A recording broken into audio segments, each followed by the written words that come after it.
አረቦች ቤት ስራ ስትሰሩ ማለት ነው እነዚህ ነገሮች ማድረግ አለባችሁ። ቀማሞቼ ማሮቼ በደንብ አዳምጡኝ። የእውነት ነው የምላችሁ። ለምን መሰላችሁ? አረብ ሀገር ሰው ቤት የሚሰራ ሴት ፀሐይ አናይም እኛ። ፀሐይ አየር የለም እኛ ጋር። ይሄ ራሱ አንድ ራሱ የቻለ በሽታ ነው የሚያመጣው ሰውነታችን ላይ ማለት ነው። ወይ ከሰዎቹ ጋር ሱቅ ሲሄዱ ልጆች የሚይዙ ከሆነ ከቤት ሲወጡ ሲገቡ ካልሆነ በቀር በተለይ ቤት ውስጥ የሚሰራ ሰራተኛ ወይ ሀገሩ ሲገባ ነው አየር መንገድ ለመሄድ ወይ ቃለ መግዛት ሲወጣ ምናምን ነው እንጂ ፀሐይ ራሱ አየር ራሱ አናይም። ውጭ ላይ የሚሰሩ ከሆኑ ደግሞ እረፍት ሲወጡ ነው ካላስ። ስለዚህ አሁን እኛ ከኢትዮጵያ ወደ አረብ ሀገር ስንመጣ ተመርምረን ጤነኛ ሆነን በሙሉ ጤንነት ነው እኛ አረብ ሀገር የምንመጣው። ልክ እዚህ ሀገር እንደውም እዚህ ሀገር ላይ ጤነኛ ሆነን ነው ወደ ኢትዮጵያ መሄድ የነበረብን። ግን በሽታ አብዛኛው የመዳም ቅመሞች ብር አይደለም ይዘው የሚሄዱት በሽታ ተሸክሞ ነው የሚሄዱት። ከዛ ደግሞ በየወሩ ይሰራሉ የሚያገኙትን የወር ደሞዛቸው በሐኪም ቤት ይጨርሳሉ እየተመላለሱ ማለት ነው። ይሄ እንዳይሆን እኛ አረብ ቤት ምንድነው ማድረግ ያለብን? አረብ ቤት ስራችንን እየሰራን እኮ ራሳችንን መንከባከብ እንችላለን። ኮንትራት ቤትም ሆኖ ውጭ ላይ የምትሰሩ ሴቶች ምንድነው እንዴት ነው መጠበቅ? ሁሌ ይሄ ሩዝ መብላት፣ ይሄ ኢዳም ነገሮች ወጥ ምናምን መብላት ይሄ ለሰውነታችን ብዙም ጠቃሚ አይደለም። ሁሌ ሩዝ ጠግበሽ ስለበላሽ አይደለም እኮ ጠግበሽ ስለበላሽ አይደለም። ቫይታሚን ያላቸው ምግቦች መብላት አለብሽ። አንደኛ ደግሞ የተሰጠሽን የእንቅልፍ ሰዓት ለምን 2 ሰዓት 3 ሰዓት አይሆንም? በዛ ሰዓት ሰላማዊ የሆነ እንቅልፍ መተኛት አለብሽ። ሌላው ደግሞ ቫይታሚኖች መውሰድ። ቫይታሚን ሰደሊያ ውስጥ ስትሄጂ ቤት ውስጥ ጥሩ ምግብ ከሌለ ነው ይሄንን እምላችሁ። ሁሌ ሩዝ ስላለ አይደለም ወይ መኮረኒ ፓስታ ስላለ አይደለም፣ ወጥ ስለበዛ አይደለም። ለምሳሌ ቤት ውስጥ ፈዋካ ነገሮች ብርቱካን፣ ሙዝ፣ ይሄ ካሮት፣ እነዚህ ነገሮች አሉ። ብዙ ከእንትን የሚመጡ አትክልት ነገሮች፣ ፍራፍሬ ነገሮች እና አፕል ምናምን እነዚህ ነገሮች አሉ። እነዚህን መብላት አሁን ማታ ላይ ዳቦ ሳንዱች በልተሽ ሂደሽ ከምትተኝ ወይም ሩዝ ሳህን ሙሉ በልተሽ ጥግብ ብለሽ ከምትተኝ ማለት ነው እነዚህ ፈዋካ ነገሮችን በልተሽ ሂደሽ ተኝ ይበቃል። በቃ እነዚህ ጥሩ ናቸው ለሰውነትሽ ማለት ነው። ሌላው ደግሞ እንትን ነገሮች ይሄ ጁስ ነገሮች ያኔ ይሄ ላይኖር ይችላል ብዙ አረብ ቤት ይሄንን የለም። እንደዚህ ለሰውነታችን ጥሩ የሆነ ነገሮች አብዛኛው አረብ ቤት ስለማይኖር ምንድነው አንቺ ቫይታሚን ያላቸው እንትኖች ከሰደልያ መግዛት ወሰዱ። ሌላው ደግሞ ይሄ የመዳም ስራ ይበዛል አውቃለሁ። ላይ ታች ምናምን እንሽከረከራለን። እንግዲህ ቀኑ ሙሉ አላህ ጤና ስለሰጠንም አላህ አልহামዱሊላህ ገባችሁ። ይሄ በቂ አይደለም። ለምን እኛ ከቤት አንወጣም፣ እንቅስቃሴ አናደርግም፣ ወክ አናደርግም። ገባችሁ። የእግር መንገድ አንሄድም። አሁን እስቲ ቢላሂ ከቤት ወጣችሁ 10 ደቂቃ ወይም 5 ደቂቃ እኔ አሁን እግሬን ያመኛል ከዚህ በፊት ላይ። አሁን ይሄ የለም። ከቤት ወጣችሁ ለ10 ደቂቃ ወይም ለ15 ደቂቃ ከሄዳችሁ ይደክማችኋል። በቃ መንቀሳቀስ አትችሉም። እግራችሁን ያቃጥላችኋል፣ እግራችሁን ያማችኋል። ለምን ይመስላችኋል? በቂ እንቅስቃሴ ስለማናደርግም። ይሄ ቤት ውስጥ መሽከርከር ላይና ታች ፎቅ ደረጃ መውረድ መውጣት አይደለም። ስለዚህ ይሄንን ጤናችሁን ለመጠበቅ ምንድነው የምታደርጉት? ከምግብ በኋላ ስፖርት ስሩ። ቤት ውስጥ ስራሽን ጨርሰሽ ክላስሽ ስትገቢ ደክሞኛል ጊዜ የለኝም ኖ፣ ይሄ ስራ ነው። ይሄ ደግሞ የጤንነት ነው። ጤናሽን አንቺ ደና መሆን ከፈለግሽ፣ ጤነኛ ሰው መሆን ከፈለግሽ በሳምንት 3 ቀን በሳምንት 2 ቀን ወላሂ ስፖርት ስሩ። አንደኛ ለደማችን ለጤንነታችን ለሰውነት በቃ በአጠቃላይ በጣም ጥሩ ነው። ስፖርት መስራት በጣም ጠቃሚ ነው። ይሄ ከስፖርት መስራት ደግሞ ከማዳም ስራ ጋር ፈጽሞ አይገናኝም። ይሄ ሌላ ነው፣ ይሄ ሌላ ነው።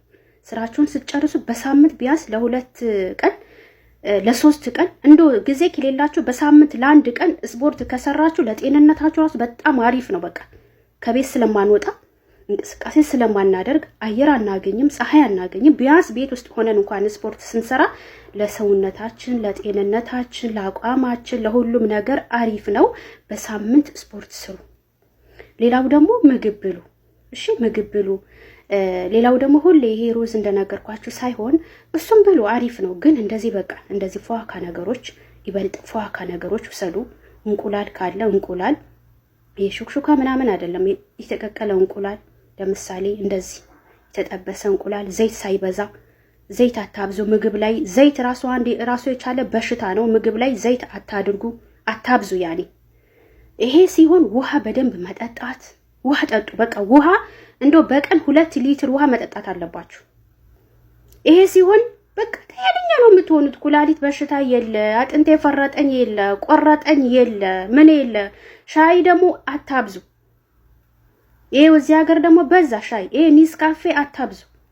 ኒስካፌ ጭራሽ እንደውም ተውት። ይሄ ኒስካፌ እንደውም በሽታ ነው። ወተቱን ኖርማል እንትን ብትሉ ይሻላል። ይሄ ኒስካፌ እንትኑ በዛ። ይቅርታ ግን ብዙዎቹ ታመምኩ እንዴት ሊሆን ስለምትሉ ነው። ይሄ ኒስካፌ በወተት ይቅርባችሁ። ሻይ ደግሞ ያለ ስኳር። እኔ እንደውም አሁን ትቼያለሁ። የስኳር ኒስካፌ ምናምን ሻይ ትቼያለሁ። ዘማን እንደው ረፍት ስወጣ በስንት ጊዜ ከጓደኞቼ ጋር ካልሆነ በቀር ወይም ደግሞ የሆነ ወይ ሲያመኛው ታውቃላችሁ፣ በዛ ሰዓት ካልሆነ በቀር እሱም አንድ ብርጭቆ ትንሿ እንጂ ትቼያለሁ። ገባችሁ? ስኳር ስታበዙ ደግሞ ጥሩ አይደለም። ፊታችሁ ይጠቁራል። እዚህ ጋር ኩላሊታችሁ ምናምን። ሻይ አታብዙ። ቡና ደግሞ በቀን 1 ሲኒ በቂ ነው። ኒስካፌ ጭራሽ ይቅርባችሁ። ኒስካፌ ይቅርባችሁ። እሱ እንደውም ተውት። እነዚህን አድርጉ። ጭንቀት ደግሞ ቀንሱ። በእርግጥ አውቃለሁ ኢትዮጵያ ውስጥ አንዱ ጨረስኩ ስትሉ ሌላ ይመጣል፣ ሌላው ሰራው ስትሉ ሌላ ይመጣል፣ አንዱን ረዳው ስትሉ ሌላ ቤተሰብ ይመጣል። ይሄ ጭንቀት አለ። በወር ደሞዝሽን ተቀብለሽ አሁን የራሴ ነው ስትይ ለቤተሰብ ይሆናል። ይሄ ነገር እኮ አለ፣ ይገባኛል። ግን ደግሞ ቢሆንም ጭንቀትን ቀንሱ። ይሄ ራሱ የቻለ በሽታ ነው። እነዚህን ነገር ካደረጋችሁ ወላሂ ጤነኛ ናችሁ። ወላሂ በሽታ የለም። በቃ እንደውም ከኢትዮጵያ የበለጠ ጤነኛ ሆነሽ ነው ወደ ኢትዮጵያ የምትሄጁ። እሺ ማሮቼ፣ ውዶቼ አረቦች እንዲያከብሯችሁ የምትፈልጉ ከሆነ ማለት ነው ከነሱ ጋር መሳፈጥ የለባችሁ። ከአረብ ጋር መሳፈጥ፣ ዝም ብሎ መሳቅ፣ ዝም ብሎ ግልፍጥ መሆን፣ ስለ ራሳችሁ የህይወት ታሪክ መናገር፣ ስለ ሀገራችሁ መናገር፣ ውጭ ላይ የምትሰሪ ከሆነ ስለ ኢጃዛ ቤት ኮተት መናገር፣ ስለ ጓደኞችሽ መናገር፣ ስለ ተፍቲሽ መናገር አያስፈልግም።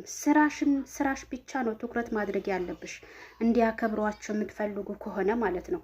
ሌላው ደግሞ ገና ስትገቡ ማለት ነው አስለምዱ። የምትፈልጉትን ነገር አስለምዱ። የእረፍት ሰዓታችሁ፣ የስራ ሰዓታችሁ፣ የእንቅልፍ ሰዓታችሁ፣ በምግብ ሰዓት ደግሞ እንዲጠሯችሁ አታድርጉ። ገና በመጀመሪያ ጊዜ ነው ማስለመድ ያለባችሁ። ምግብ ስትበሉ ምግባችሁን በልታችሁ እስከምትጨርሱ ድረስ ሐራም በሏቸው። አይ ሰው እኮ ሲበላ አይነሳም ሐራም ነው በሉ። ሐራም ማያውቁ ከሆነ አንቺ ንገሪያቸው፣ ችግር የለም ማፊ ምሽክላ። ሌላው ደግሞ ደሞዛችሁን ቀን ማለፍ የለበትም። እንዱ አስቸጋሪ ናቸው። ደሞዝ አይሰጡም እንኳን የተባለ ከሆነ ልጆች አሉብኝ ወይም ደግሞ ዕቁብ አለብኝ ማለት አለባችሁ። ማስለመድ አለባችሁ። እነሱ አንድ ነገር ከለመዱ ወላሂ ይለምዳሉ። ስራህ ካላስለምትሽ ከላስ ከውጪ ምንድነው የምትፈልጊ ነገር አለ ምን ላምጣልሽ ሲሉ አንዳንዶቻችሁ አይ ምንም ነገር አልፈልግም እኮ የምትይው ነገር አለ። ይሄ ሐረካትሽ ደግሞ ለወደፊት እነሱ ጋር ችግር ነው የሚያመጣብሽ። እኔ ውጪ ልወጣ ነው የምትፈልጊው ነገር አለ ካሉሽ ቤት ውስጥ አስቤዛ ከሆነ ይሄ ነገር የለም። ለራሳቸው እኮ ነው ላንቺ ብለው አይደለም ሀቢብት የሚያመጡ ለራሳቸው ስለሆነ የሌለውን ነገር ይሄ የለም ቢያቸው። ሁሉ ጊዜ የሆነ ነገር እየጠየቁሽ አንቺ አይ እንደዚህ አይደለም የምትይ ከሆነ ይለምዳሉ። ይለምዳሉ። ዘመድ ቤት ወስቶ የሚያሰሩሽ ከሆነ አልሰራም ብሎ መናገር አለማስለመድ። በቃ ስትገቡ ማለት ነው ይሄ ልክ አይደለም ብላችሁ የምታስቡት ነገር ከመጀመሪያውኑንም ማስለመድ አለባቸው። ለምሳሌ ልጆች ያለበት ቤት ከሆነ ልጆቹ ሰራተኛ የሚመቱ ከሆነ በሌላ ሰራተኛ ለምደው ከሆነ አንቺን የሚመቱሽ ከሆነ ገና በመጀመሪያ ቀኑ ወይ ይሄ እኮ ህፃን ነው አሁን መታኝ ይተዋል ላ ልጆቹ የሚመቱሽ ከሆነ የሚሰርቡሽ ከሆነ ሂደሽ ቀጥ ብለሽ መናገር እኔ እንደዚህ አይነት ነገር አይመቸኝም፣ ልጆችሽ እንደዚህ ይሄንን የምታስቆሚ ከሆነ እሰራለሁ፣ ካልሆነ ደግሞ መሄድ እፈልጋለሁ። እኔ ስራና ስራ ነው የምፈልገው፣ ጭቅጭቅ አልፈልግም፣ እንደዚህ አልፈልግም። ካላስ ኋላ እየመጣች እየተከታተለች ይሄን አድርግ ያን አድርግ ግድግዳ እኔ ቢያት ከጨረስኩ በኋላ ካጸዳሁ በኋላ እኔና እዩ ከኋላ እየመጣሽ አትከታተኝ። ስራዬ በስርዓቱ መስራት አልችልም።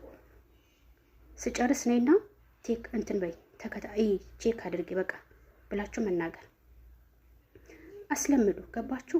ባሎች ደግሞ ይሄው አንዳንድ ሰራተኛ እነዚህ የአረብ ወንዶች በጣም እንትናቸው እንዲህ አድርጎ የሚያዩት ነገር አለ። አንዳንድ ወንዶች የሆነ እንዲህ አድርጎ የሚያዩት ነገር ስለሚኖር የሆነ ነገር ካየሽበት ማለት ነው ዝም ካልሽ ወይ ስቀሽ ምናምን ይሄ ማለፍ የለብሽ። ነገ ደግሞ ብሰው ነው የሚመጣልሽ። የሆነ ነገር ገና የመጀመሪያ ቀን የሆነ ነገር ስታይ ጓ ብለሽ መናገር አለብሽ። እኔ እንደዚህ ነገር አይመቸኝም። እኔ የመጣሁት ለስራ ነው። ምንድነው እንደዚህ ምናምን ብለሽ ኮስተር ብለሽ ከተናገርሽው ማለት ነው ሀቢብቲ በደረስሽበት። አሁን አንዳንዶቻችሁ አረቡ እንደዚህ ያረገኝ፣ አረቡ እንደዚህ ያረገኝ። ታዲያ አንቺ ግልፍት ሆነሽ እያልሽ የሳቅሽ ላይመጣ ነው ላይነካሽ ነው። ደግሞ አንድ በተለይ ሼባዎቹ ላይ ይብሳል እዚህ ሀገር ላይ። የእውነት ነው የምላችሁ፣ የእውነት ይቅርታ አድርጉኝ። ሼባ ቤት ስትገቡ ይብሳል። እኔ ለምን እንደሆነ አላውቅም። እና ኮስተር መሆን አለባቸው። በተለይ ከአረቦች ከወንዶች ጋር መሳፈጥ መሳቅ ምናምን አያስፈልግም። በጣም እንደውም የኛ ሀገር ወንዶች ይሻላሉ በዚህ ማለት ነው። በጣም እንትን ናቸውና ኮስተር ማለት እኔ ለሚስትህ እናገራለሁ።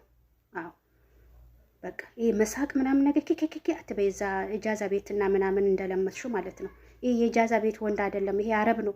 ሚስቴው ካየችሽ ማለት ነው ወደ 7ኛ ሰማይ ነው የምታመሽ።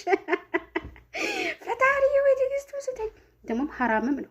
አዎ አንቺ ሐራም የማታውቂ ከሆነ ግን አረብ ቤት ገብተሽ አድበሽ ስሪ። እዛ ኢጃዛ ቤት አይደለም፣ እዚህ አረብ ቤት ነው።